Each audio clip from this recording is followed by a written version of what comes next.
Hello everyone, welcome to break time classes. इस video में हम यूपी पीसीएस मेंस की बात करेंगे क्योंकि अभी प्री का एग्ज़ाम जैसे काफ़ी टाइम के लिए पोस्टपोन हो गया है। प्री का यूपी पीसीएस वाला भी, आरओ वाला भी।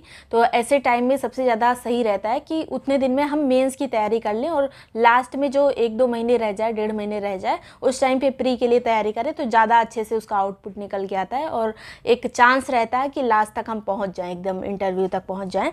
तो इसलिए हम यहाँ पर मेंस की बात करेंगे और इसमें जो बुक मैंने प्रेफर की उसकी बात करेंगे। जैसे मेरा मेंस नहीं क्लियर हुआ, ये मैंने आपको बताया था कि मेंस में मेरे जीएस में लगभग सभी में किसी में एवरेज से ज़्यादा नंबर थे, किसी में एवरेज से कम नंबर थे। तो ये नहीं होता है कि आपको जो है किसी में बहुत ज़्यादा नंबर मिल जाए या फिर किसी में बहुत कम नंबर मिल जाए तो आपका सिलेक्शन हो जाएगा। अगर सभी में एवरेज रहता है तब भी सिलेक्शन हो जाता है। तो मेरे कुछ सब्जेक्ट जिसमें कम नंबर थे, जीएस 6 हो गया, हिंदी का जो जनरल हिंदी वाला पोर्शन है उसमें, और जीएस 1 में मेरे कम नंबर है। बाकी जो है उसमें एवरेज से ज़्यादा हो गए हैं, लेकिन अगर हम पूरा काउंट करते हैं तो कट ऑफ से थोड़ा सा कम रह जाता है। जितना मतलब लास्ट गया था 700 कुछ नंबर गए थे, तो उससे जो है 740 नंबर।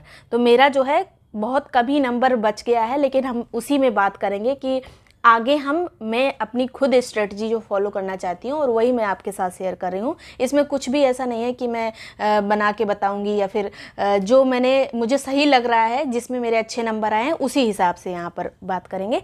तो सबसे पहले मुझे जो सबसे अच्छी बुक लगी, जहाँ से मुझे सबसे ज़्यादा क्वेश्चन मिले और जो मतलब आंसर लिखने में मेरा बेस्ट फॉर्मेट निकल के आ रहा था कि वहाँ से मैंने जो कंटेंट जिसमें ज़्यादा डाले थे वहाँ हमको अच्छे नंबर मिले हैं।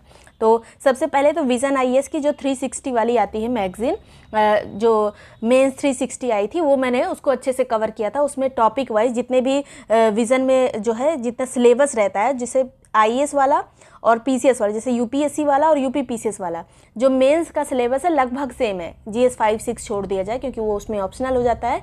तो वो जो है उसको छोड़ के बाकी सभी टॉपिक वाइज चीज़ें ही विज़न वाले नोट्स में दी हुई हैं। विज़न वाला जो वो है मैगज़ीन आती है, करंट अफेयर की आती है, मेंस 360, उसमें करंट अफेयर के भी मटेरियल रहते हैं और जो उसका स्टैटिक पार्ट रहता है वो भी रहता है। तो अभी जैसे वो नहीं आई है मेंस 360, तो आप जो है प्री वाला ले सकते हैं, जो प्री के लिए मंथली आ रही होगी मैगज़ीन, उसमें भी मेंस के टॉपिक दिए रहते हैं। आप वहाँ से जो है अगर जितना ज़्यादा ऐड करेंगे, क्योंकि वो सिलेबस के अकॉर्डिंग ही बनाई जाती है, तो वो जो है बहुत मुझे हेल्प किया था उसने। और जो करंट का मटेरियल है, आप शुरुआत में जो इंट्रो वगैरह लिखते हैं वहाँ से उठा के सीधे आप डाल सकते हैं। पहले सिलेबस खोलिए, मेंस वाली मैगज़ीन, विज़न वाली मैगज़ीन खोलिए और दोनों को टैली करिए कि इसमें का जो टॉपिक ये वाला है ये इस मैगज़ीन में कहाँ पे है। तो उसमें जो है अपना छोटे नोट्स बना लीजिए, ये बहुत हेल्पफुल करता है, मतलब रहता है एग्ज़ाम में। और जो लोग आंसर राइटिंग वाले ग्रुप में हैं मेंस वाले, उनको भी मैं वहाँ से मैगज़ीन उठा के दे रही हूँ धीरे धीरे। मतलब एक जो है एथिक्स वाली आपको भेजी थी, अगर आप उस ग्रुप में हैं तो, मेंस वाले, और उसमें आंसर राइटिंग का पूरा अच्छे से प्रोग्राम चल रहा है, कैसे क्वेश्चन पूछ जाते हैं। और एक आप कोशिश करिएगा जो प्रीवियस ईयर है, जैसे यूपी पीसीएस में कभी भी आप पिछले साल का पेपर उठा के देखें, फिर उसके अगले साल का देखें, तो सब कुछ जो है बार बार रिपीट कर रहा है। मेंस के एग्जाम में सब कुछ रिपीट कर रहा है। तो सबसे पहले रिसेंट वाला पेपर उठाइए और उसके जो आंसर है उसको लिखने की कोशिश करिए। मतलब प्रीवियस ईयर बहुत ज़्यादा इंपॉर्टेंट है, वही क्वेश्चन रिपीट कर देगा सीधे, और थोड़ा सा खाली लैंग्वेज उसकी घुमाई रहती है, लेकिन अगर टॉपिक तो आपसे वो पूछा गया है तो आप वहाँ से चीज़ें उठा के डाल सकते हैं। तो अगर आपको फैक्ट पता रहेगा तभी डाल पाएंगे। तो ये चीज़ें आपको प्रीवियस ईयर से ही कवर करनी, सभी को ऐसे करना है कि यही वाला पेपर आने वाला है। जितना भी आप प्रीवियस ईयर करें उसमें ये सोच के चलें कि यही पेपर हमको एग्ज़ाम में मिलेगा, क्योंकि मिलता ही वही है लगभग चीज़ें। तो केवल करंट का थोड़ा चीज़ें उसमें ऐड करनी रहती है। अगर कोई रिसेंट रिपोर्ट आई है उसको ऐड कर दीजिए उसमें, तो इससे जो है अच्छा आंसर हो जाता है।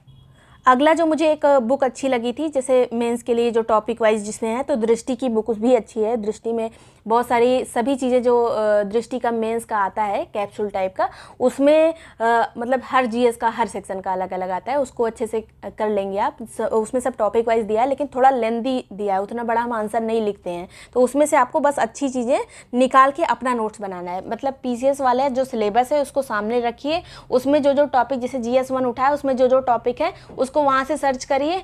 फिर मतलब जितना आप अपने खुद से मेहनत करेंगे, खुद से चीज़ों को इकट्ठा करेंगे, उतना ज़्यादा मतलब आपको एग्ज़ाम में हेल्पफुल रहेगा। क्योंकि आप अगर खुद से इकट्ठा करेंगे तो आपको बहुत सारी चीज़ें दिमाग में रहेंगी। इसीलिए जो आंसर राइटिंग वगैरह की जाती है उसमें अगर कंटेंट आपको नहीं मिल रहा है, शुरुआत में होता है कि हमें नहीं पता रहता है कि लिखना क्या है, तो अगर हम इधर उधर से सर्च करके भी लिखते हैं तो वो भी एग्ज़ाम में हमें याद रहता है। मेरे जो सबसे ज़्यादा अच्छे नंबर आए थे वो GS2 में आए थे। उसमें पॉलिटी वाला सेक्शन जो रहता है वो ज़्यादा रहता है और मैंने वो सब इकट्ठा किया था सिर्फ लक्ष्मीकांत से और विजन IAS की जो रिसेंट का अगर कोई आया कुछ संविधान में कुछ संशोधन चल रहा है वहाँ से आप जो है उसका अनुच्छेद किससे रिलेटेड है वो सब उठा के, मतलब थोड़ा सा फैक्ट उठा के और थोड़ा सा जो आपको स्टैटिक पार्ट पता है वो लक्ष्मीकांत से उठा के उसका अलग एक नोट्स टाइप का बना लेंगे। जैसे राष्ट्रपति के बारे में क्वेश्चन आएगा ही आएगा, राष्ट्रपति उपराष्ट्रपति, तो उसके बारे में आपको कम से कम 1 पेज 2 पेज आपके पास लिखा हुआ मैटर होना चाहिए कि आप सेम टू सेम वही छाप दें जाके, मतलब उस टाइम पे सोचना ना पड़े, क्योंकि टाइम बिल्कुल नहीं रहता और काट पीट फिर ज़्यादा हो जाती है और समझ में नहीं आता शुरुआत कहाँ से करना है अंत कहाँ से करना है। तो वो चीज़ अब अगर पहले से ही फॉर्मेट रहता है अपने पास कि यही लिख देना है तो उस टाइम पर सोचना नहीं पड़ता और हमारा आंसर जल्दी कंप्लीट हो जाता है। अगर एक भी आंसर छूट गया किसी में तो मतलब पूरा नंबर छूट गया, वो जितने नंबर का वो क्वेश्चन है पूरा चला गया तो कुछ भी नहीं मिलेगा आपको। तो कुछ तो लिख के आना ज़रूर है, तो इसके लिए आपको पहले से पता होना चाहिए जिसे सोचना ना पड़े। GS 5-6 के लिए भी बहुत ज़्यादा मैटर अवेलेबल नहीं है, मार्केट में भी अभी तक नहीं थे और इसके लिए जो है बहुत सारी बुक है, जैसे राकेश करके एक जो बुक आती है और ये जो अभी एक रिसेंट जो है ओनली IAS की बुक आ रही है GS 5-6 के लिए, और इसके अलावा अभ्युदय योजना की भी अपनी जो है बुक है 5-6 की जो प्रिंटेड आपको मिल जाएगी। मैंने ग्रुप में भी अगर आप हैं तो उसमें भेजा है, विदय वाला देखिएगा 5-6 का। इसके अलावा GS 5-6 मैंने सोचा कि मैं खुद कराऊंगी, तो वो जो है GS 6 का जो है नीतियाँ वगैरह जिस, क्योंकि उसमें इकोनॉमिक्स रहती है, सबसे बेकार पेपर इस बार का सबका यही हुआ है GS 6 वाला, तो उसको मैं पूरा फिर से कंप्लीट करना चाहती हूँ, जैसे मेरी भी तैयारी हो साथ में आपकी हो। तो वो उसके भी आपने वीडियोज़ वगैरह देखे होंगे, नोट्स भी आपको जो है उसमें भेज दिए जाएंगे, भेजे जा रहे हैं, सभी भेजे गए हैं जितने अभी तक हुए हैं।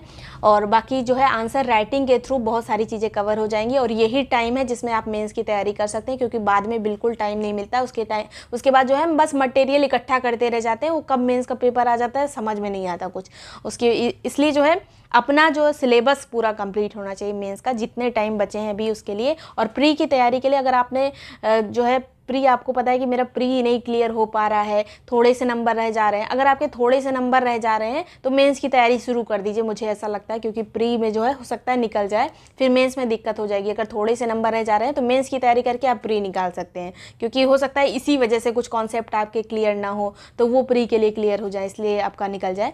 लेकिन अगर आपका बहुत ही कम नंबर आ रहा है, प्री से आप बहुत दूर हैं, तो फिर प्री की ही तैयारी करिए। ये भी एक वो है कि ये नहीं कि प्री ही नहीं क्लियर हो पा रहा है अब बस मेंस पे जुटे हैं। तो ये जो टाइम है आप अपने अकॉर्डिंग आप खुद को समझ सकते हैं कि कैसे मेरे नंबर आ रहे हैं, क्या चीज़ें। प्री में भी आपको तैयारी करनी है तो पूरा जो है प्रीवियस ईयर पूरा कवर करिए। ये नहीं कि एक बार आपने किया है, हमने घटना चक्र लगाया है पूरा, हमने बहुत बार किया है। बहुत लोग ऐसे बोलते हैं कि मैंने पूरी घटना चक्र लगाई, उसमें सब प्रीवियस ईयर ही रहता है। ऐसा नहीं होता है, आपको पेपर उठाना है 10 बार, कम से कम एक पेपर लगाना है। बहुत आसानी नहीं से सॉल्व, मतलब क्लियर नहीं होता है एग्ज़ाम। बहुत लोग कहते हैं कि मैंने सब प्रीवियस ईयर करा, ये भी करा वो भी करा, उसी में से क्वेश्चन पूछ लो, तो नहीं आता है। मेरे साथ भी ऐसा हो चुका है पहले कि मतलब ऐसा लगता था सब पढ़ा हुआ है, फिर भी जब एग्ज़ाम में पेपर में क्वेश्चन आता था तब वो गलत हो जाता था। तो ये सिर्फ रिवीजन की कमी होती है, बाकी कोई भी दिक्कत नहीं है इसमें। और पूरा अच्छे से तैयारी करिए। प्री का भी ग्रुप चल रहा है, यूपी पीसीएस का भी, आरओ का भी, और मेंस का भी चल रहा है आंसर राइटिंग वाला। जो कोई भी ग्रुप ज्वाइन करने के लिए जो नंबर दिया है व्हाट्सएप करके ग्रुप की डिटेल्स ले सकते हैं। प्री में सभी सब्जेक्ट वाइज नोट्स, टेस्ट वगैरह, या फिर जो प्रीवियस ईयर हैं आपको पूरा सब्जेक्ट वाइज एक साथ एक्सप्लेन करके वो भी मिलेंगे। इसके अलावा मेंस में जो है, मेंस मेनली आंसर राइटिंग के लिए है कि आपकी कॉपी चेक होगी, जैसे आप सबमिट करते हैं पूरा क्या कमियां हैं, जो भी चीज़ें हैं उसमें बताया जाएगा। बाकी वीडियो पसंद आया, यूज़फुल लगा ये वाला, तो लाइक सब्सक्राइब कर दीजिएगा। Thank you so much watching break time classes.